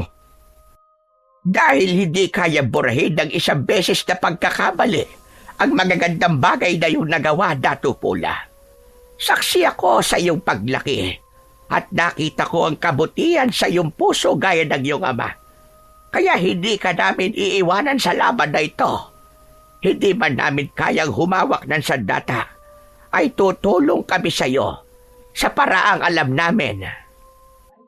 Naluha si Datu Pula sa sinabing yon ni Nanang Oryang. Tinapik naman ni Amang Ato ang balikat ni Datu Pula. Mas lalong lumakas ang loob niya dahil nasa kanya ng muli ang sandatang ipinamana sa kanya ng yumao niyang ama. Pakiramdam niya tuloy ay kasama niya pa rin ang tatay niya sa nalalapit niyang pagharap sa mga mananakop na aswang. Sa kabila ng pagbalik ng lakas ni Datu Pula at ng espada ng kanyang ama, ay hindi niya kayang itanggi ang sakit na kanyang nararamdaman. Hindi sa pisikal, kundi sa loob ng kanyang puso. Sa tuwing naiisip niya ang pagtataksil na ginawa ng matalik niyang kaibigan na si Bagwis sa kanya, ay hindi niya maiwasang masaktan. Isang umaga, hindi napigilan ni Datu Pula na magtungo sa kanilang barangay upang personal niyang makita ang kalagayan ng mga tao roon. Nagtakip siya ng balabal sa muka upang walang makakilala sa kanya. Isinabit niya sa bewang ang espada. Paglabas niya ng kubol, ay sinalubong siya ni Amang Ato. Mahal na Datu, saan po ang inyong tungo? Amang Ato, sa aming barangay. Sisilipin ko lamang ang nangyayari roon. Ngunit mahal na Datu, mapanganib ko may makakakilala sa iyo. Kaya nga po ako naglagay ng balabal sa aking muka. Huwag kang mag-alala, Amang Ato. Mag-iingat ako at sisiguraduhin kung walang makakakilala sa akin o makakakita sa akin. Babalik din ako rito mamayang tanghali. Mukhang hindi na nga kita mapipigilan. Kung ganun, ay mag-iingat ka, mahal na Datu. Salamat po sa inyo, Amang Ato. Hindi na nagsayang pa ng sandali si Datu Pula. Agad siyang naglakad patungo sa kanilang barangay. Dumaan siya sa gubat upang walang makakita sa kanya. Nang makarating siya sa bukana ng gubat, ay pinagmasdan niya ang kanilang barangay. Nakita niya ang mga tauhan ni Mang Gubat na pinagtatrabaho at pinahihirapan ang mga tao. Nadurog ang puso ni Datu Pula sa kanyang nakita. Nais niyang sumugod ng mga sandaling yon, ngunit alam niya na hindi pa yon ang tamang pagkakataon. Aalis na sana siya nang namataan niya si Bagwis na naglalakad patungo sa kinaroroonan niya. Mabilis na nagtago si Datu Pula sa likod ng isang puno. Dumaan sa harap niya si Bagwis na hindi siya napapansin. Tumiim ang bagang ni Datu Pula habang nakatingin sa dating kaibigan na naglalakad papasok sa kagubatan. Nang sandaling yun ay nagkaroon siya ng kagustuhan na alamin kung bakit siya nagawang traidorin ni Bagwis. Kaya sinundan niya ito ng tahimik. Maingat ang bawat takbang niya upang masigurong hindi siya mapapansin ni Bagwis. Hanggang sa huminto sa paglalakad si Bagwis, inilabas nito ang dala nitong itak upang tagain ang nakatayong kawayan sa gitna ng kagubatan.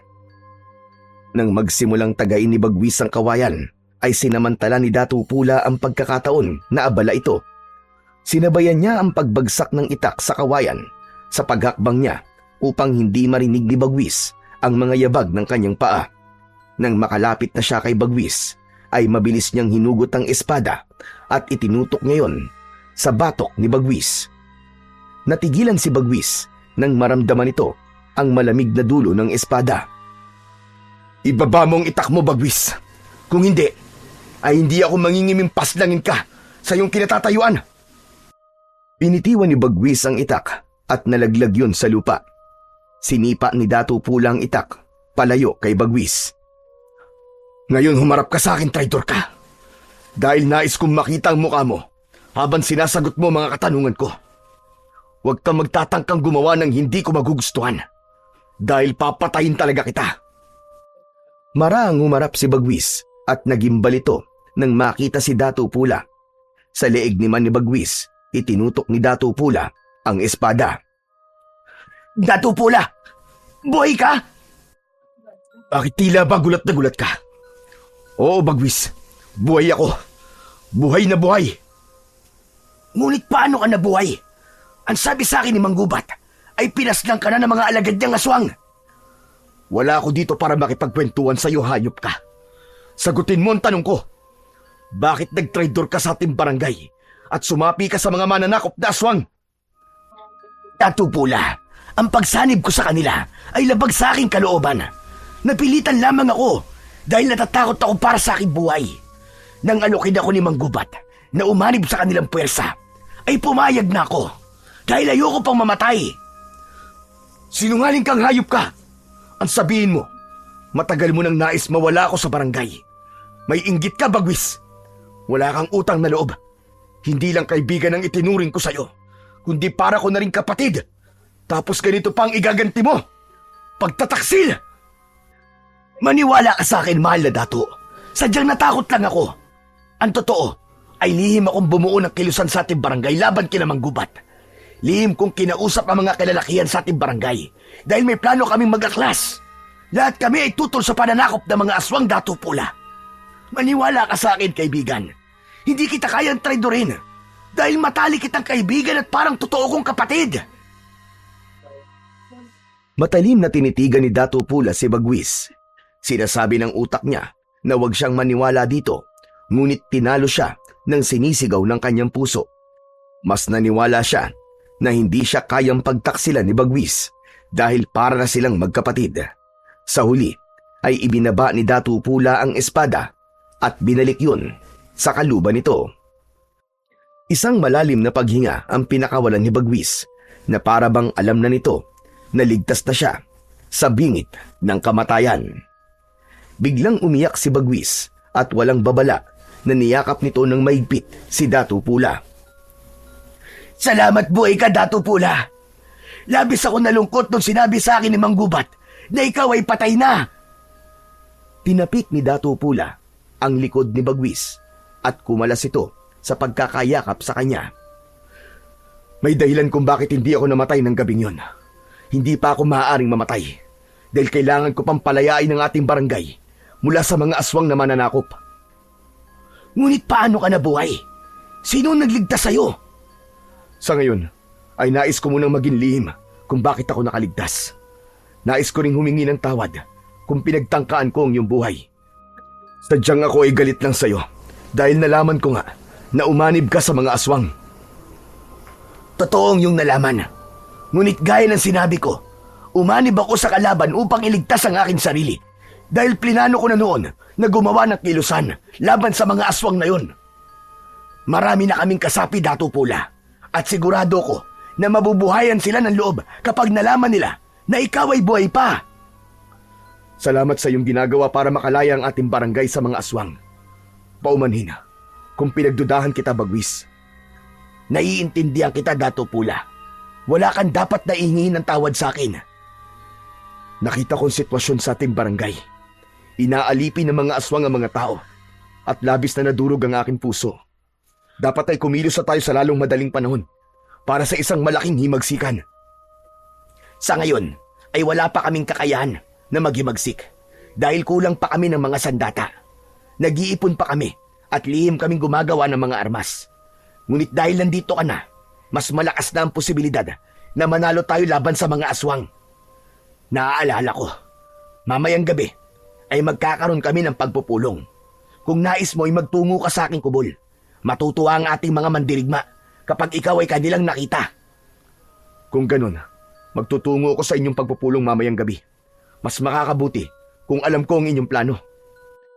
Ang tunay, Dato Pula, ipapaalam ko na rin sa'yo na nasa tabi ng ilog ang aming kubol. Nag-iisang kubol lang yun doon, kaya madali mong matutukoy kung saan ang pagpupulong. Aasahan ko ang iyong pagpunta mamayang gabi, Dato Pula. At masaya ko dahil buhay ka pa. Bagwis, kailangan ko nang umalis. Magkita na lamang tayo mamayang gabi. Mag-iingat ka. Ikaw rin, Dato Pula. Mag-iingat ka. Bagyang yumukod si Bagwis, saka tumalikod si Dato Pula para maglakad na palayo. Nang makalabas na siya ng gubat, ay nakahinga siya ng maluwag dahil nalaman niya, nakakampi pa rin pala niya si Bagwis. Nawala na ang sakit na nararamdaman niya nung nalaman niya na sumapi si Bagwis sa mga mananakop na aswang. Doon niya napagtanto na matalino talaga si Bagwis dahil naisip nitong linlangin si Namang Gubat upang mas madali nila itong mapatumba. Nang makabalik si Dato Pula sa kubol ni Amang Ato, ay sinalubong siya ng nag-aalalang si Oryang. Dato Pula, saan ka ba nanggaling? Kanina pa kita hinahanap. Hindi ko makita si Amang Ato, kaya wala akong mapagtanungan. Nanggaling ho ako sa ating barangay, Nanang Oryang. Tinignan ko sandali ang sitwasyon doon ng mga tao. Nakakaawa sila, Nanang Oryang. Ginawa na silang alipin ng mga aswang. At may nalaman pa ako sa pagpunta ko ron tungkol kay Bagwis. Nagkita kami, Nanang Oryang.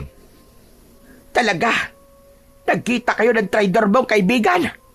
Anong ginawa mo sa kanya? Binigwasan mo ba ng suntok sa muka? O ginilitan mo ba sa leeg? Sana, ginilitan mo ang leeg niya dahil yun ang nararapat sa mga taksil na kagaya niya. Huminahon ka, Nanang Oryang. Wala akong ginawa kay Bagwis. Hindi ko siya sinaktan. Ako, alam mo bang matagal na akong gigil sa Bagwis na yon? Kung ako ang nakaharap niya, ay dudukutin ko mga mata niya at ipapakain ko yun mismo sa kanya. Nanang Oryang, huminahon kayo. Kakampi po natin si Bagwis. Hindi natin siya kalaban. Ano ka mo? Ulitin mo nga ang tinuran mo, mahal na Dato. Makinig kayo sa akin. Hindi totoong kakampi siya ni Namang Gubat. Ang totoo, kaya siya umanib sa mga aswang ay upang iligtas ang kanyang sarili. Nang sa gayon, ay makapagbuo siya ng kilusan laban sa mga aswang. Sa ngayon, ay may mga umanib na sa kilusan nila. At mamayang gabi, ay magpupulong kami sa kubol ni Bagwis malapit sa ilog. Hindi agad nakapagsalita si Nanang Oryang at bahagyang nanlaki pa ang mga mata nito. Ramdam ni Dato Pula na hindi ito makapaniwala sa nalaman. Mahal na Dato, hindi talaga ako makapaniwala sa iyong sinabi. Ilang beses ko nasaksihan kung paano inalipin ni Bagwis sa mga tao sa ating barangay. Tila kahina-hinala ang sinabi mong, siya ay ating kakampi. Marahil po'y ginawa lamang niya yun dahil ayaw niyang magduda sa kanya si Mang Gubat. Nanang Oryang, mas malaki na ang posibilidad na manalo tayo sa digmaan natin laban sa mga aswang na mananakop dahil kay Bagwis. Maganda na meron tayong espiya upang malaman natin kung ano ang susunod nilang gagawin. Magandang bagay nga yan. Ngunit duda pa rin ako kay Bagwis, mahal na Dato. Alisin mo na ang pagdududa sa kanya dahil siya ay tunay nating kakampi. Huwag kang mag-alala, Nanang Oryang, dahil nararamdaman ko na malapit nang makalaya ang ating barangay mula sa mga mananakop na aswang. Nang dumating si Amang Ato, ay ipinaalam dito ni Dato Pula ang nalaman niya tungkol kay Bagwis. Ipinaalam din niya ang mangyayaring pagpupulong mamayang gabi. Gaya ni Nanang Oryang, ay nagkaroon din ng pagdududa si Amang Ato kay Bagwis. Anito, ay hindi nito maintindihan kung bakit wala pa rin itong tiwala sa kaibigan ni Dato Pula. Ipinaliwanag naman ni Dato Pula kay Amang Ato na talagang kakampi nila si Bagwis. Pagsapit ng gabi, ay naghanda na si Dato Pula sa pagpunta sa pagpupulong. Isinabit niya ang espada sa kanyang bewang. Paglabas niya ng kubol, ay nag-uusap doon sina Nanang Oryang at Amang Ato. Lumapit siya sa dalawang matanda at nagpaalam. Mahal na Dato Pula, huwag ka na kayang tumuloy sa iyong pupuntahan. O kaya ay isama mo na lang kami ni Amang Ato. Nanang Oryang, huwag na kayo mag-alala sa akin. Magiging ligtas ako. Dahil si Bagwis at ang mga kaanib sa kilusan ang aking kikitain. Nararapat lamang na naroon ako sa pagpupulong na yon upang malaman ko kung ano magiging hakbang namin para mabawi ang ating barangay sa mga aswang na mananakop. Mukhang hindi ka na namin mapipigilan. Kaya't mag-iingat ka na lamang, mahal na dato. Ngunit kapag hating gabi na at wala ka pa rin, ay susundan ka na namin doon. Kayo pong bahala, Amang Ato. Ngunit sigurado ko na buhay ako makakauwi dito. Paalam na po sa inyong dalawa. Matapos ang maikling pag-uusap, ay naglakad na si Dato Pula sa lugar kung saan gaganapin ang pagpupulong. Mabilis siyang nakarating sa nag-iisang kubol malapit sa ilog. Bago siya pumasok doon, ay luminga muna siya sa paligid upang makasiguro na walang aswang sa paligid. Sa pagpasok ni Dato Pula sa kubol, ay napakunot-no siya sapagkat walang kahit isang tao doon. Nagtungo siya sa gitna ng kubol at luminga. Ang tanging naroon ay isang gasera na may sindi. Hindi kaya nagkamali ako ng kubol na napuntahan? Bakit walang katao-tao dito? Nagdesisyon na lang si Dato Pula na lumabas. Natigilan siya nang makitang napakaraming aswang na nakapalibot sa kubol. Agad niyang hinugot ang kanyang espada at inihandaan sarili sa pakikipaglaban. Mula sa kumpul ng mga aswang ay lumabas si Mang Gubat at habang naglalakad ito papunta sa direksyon ni Dato Pula ay nagbabagong anyo ito hanggang sa tuluyan na itong naging aswang. Ngunit ang talagang gumulat kay Dato Pula ay ang paglitaw ni Bagwis sa kumpul ng mga aswang. Nakangisi ito ng nakakaloko at tumabi pa kay Mang Gubat. Bagwis, anong ibig sabihin nito? Hindi mo pa rin ba alam, Dato Pula? Nilinlang lang kita. Walang pagpupulong at walang kilusan. Lahat ng yon ay pawang kasinungalingan lamang upang madala kita sa lugar na to. Tama nga si Nanang Oryang at Amang Ato. Hindi dapat ako nagtiwala sa iyong traidor ka. Mahusay ang iyong ginawa, Bagwis. Ngayon ay may kasiguraduhan na ang kamatayan ng magiting na si Dato Pula. Isang karangalan ho ang mapaglingkuran ka, Dato Mang Gubat. Yumukod pa si Bagwis kay Mang Gubat. At dahil doon, tapos na ako sa iyo, Bagwis. Wala ka ng silbi sa akin. Teka, anong ibig mong sabihin? Biglang isinaksak ni Mang Gubat ang matutulis nitong kuko sa dibdib ni Bagwis at dinukot nito ang puso nun. Hindi na nakapagbigay pa ng kahit na anong reaksyon si Bagwis dahil agad na bumagsak ang katawan nito sa lupa. Dinurog ni Mang Gubat ang puso ni Bagwis sa mga kamay nito at nakangising tumingin kay Dato Pula.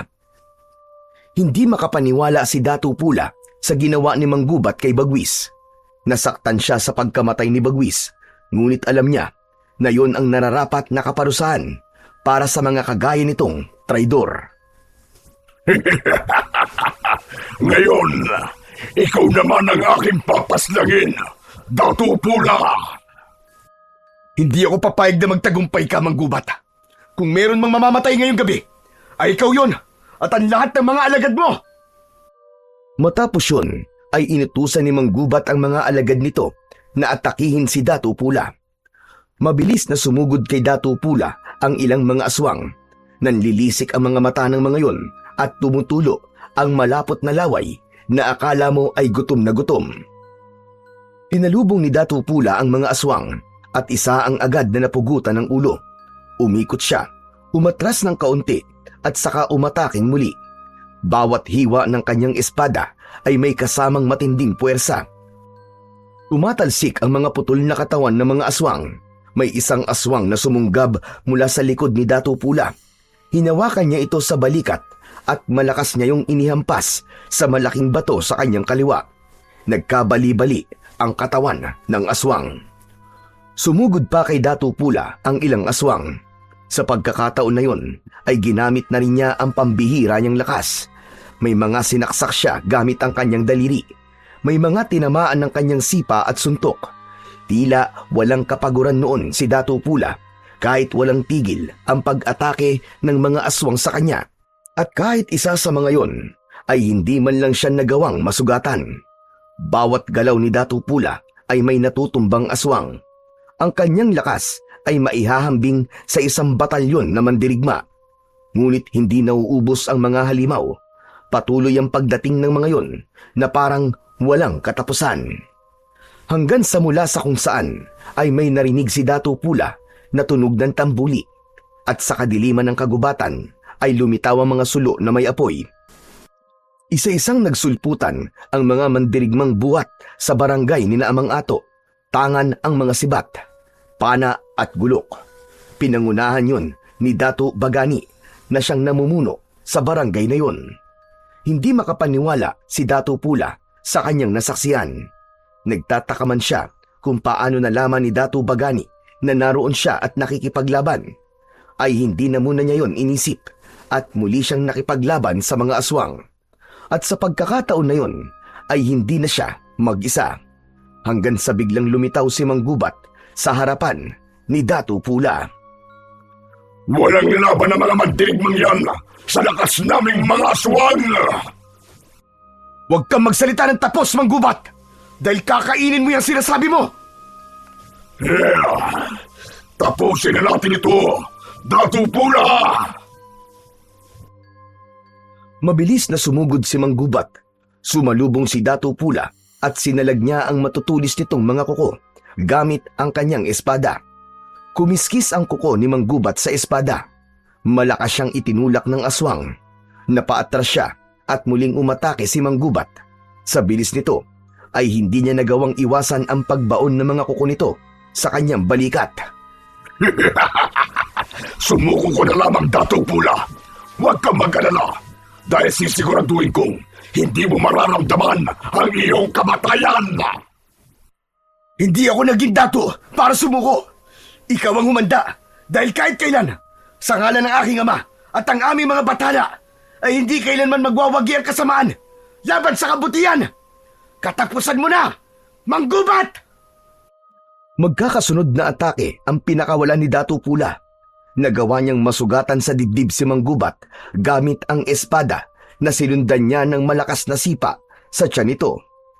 Napaatras si Manggubat pero ngumisi ito at sa isang iglap ay naglaho ito sa paningin ni Datu Pula. Biglang tumalon mula sa itaas ng isang puno si Manggubat at bumagsak sa likuran ni Datu Pula. Naramdaman naman ni Datu Pula ang presensya ni Manggubat sa kanyang likuran. Mabilis siyang yumuko at sa hangin tumama ang matutulis nitong kuko. Umikot paharap si Datu Pula habang nakaluhod at itinarak niya ang kanyang espada sa tiyan ng pinuno ng mga aswang. Nanlaki ang mga mata ni Manggubat dahil sa pagkabigla. Inikot ni Datu Pula ang espada at hinila niya yon pataas.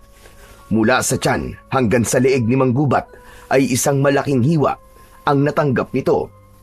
Sa pagkamatay ni Manggubat ay tila nawala ng direksyon ang mga alagad nitong aswang.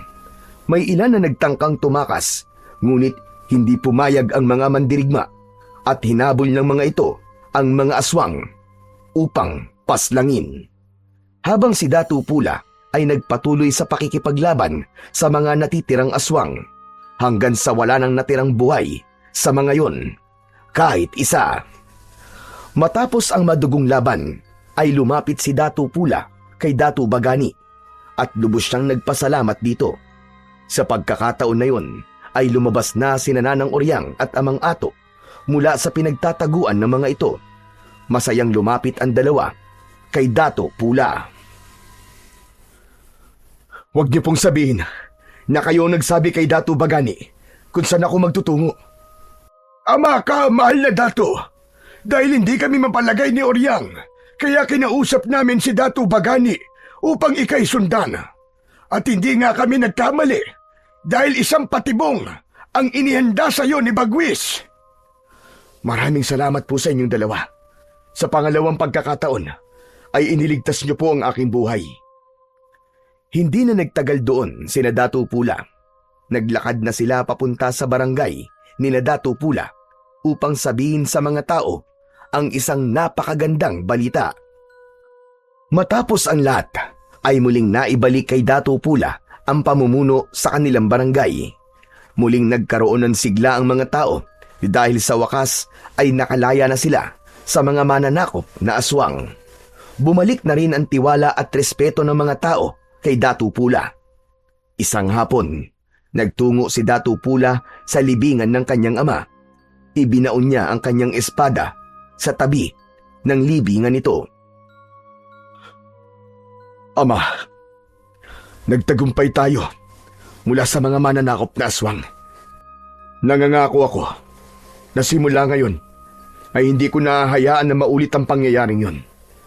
Dahil hanggat ako ay humihinga, ang ating lugar ay mananatiling malaya laban sa mga masasamang nilalang at nais na sumakop dito.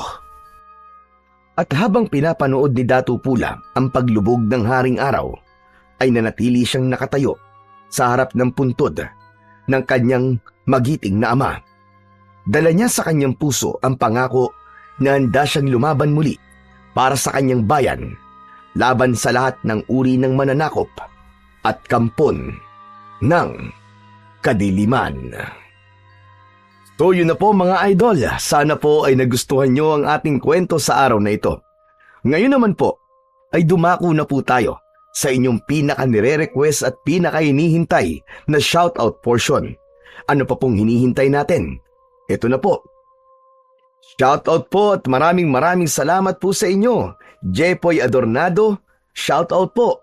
Vilma Loreto, Herman Loreto, Geraldine Almonte at Delia Loreto. Maraming salamat po sa inyo sa walang sawang suporta at pakikinig. Shoutout din po Arlene Elardo. Shoutout daw sa mga magtutubig. Maraming salamat po sa inyo dyan sa inyong pakikinig. Shoutout po Anthony Y2I9D. Shoutout po from Paranaque sa Jamit's Eatery. Maraming salamat po sa lahat po ng kumakain dyan. Shoutout po Rosalie Britannico. Shoutout po Rosette Ersando. Maraming salamat sa walang sawang pakikinig. Shoutout po June Padilla from General Trias, Cavite. Shoutout po Jairan Kanja from Manila.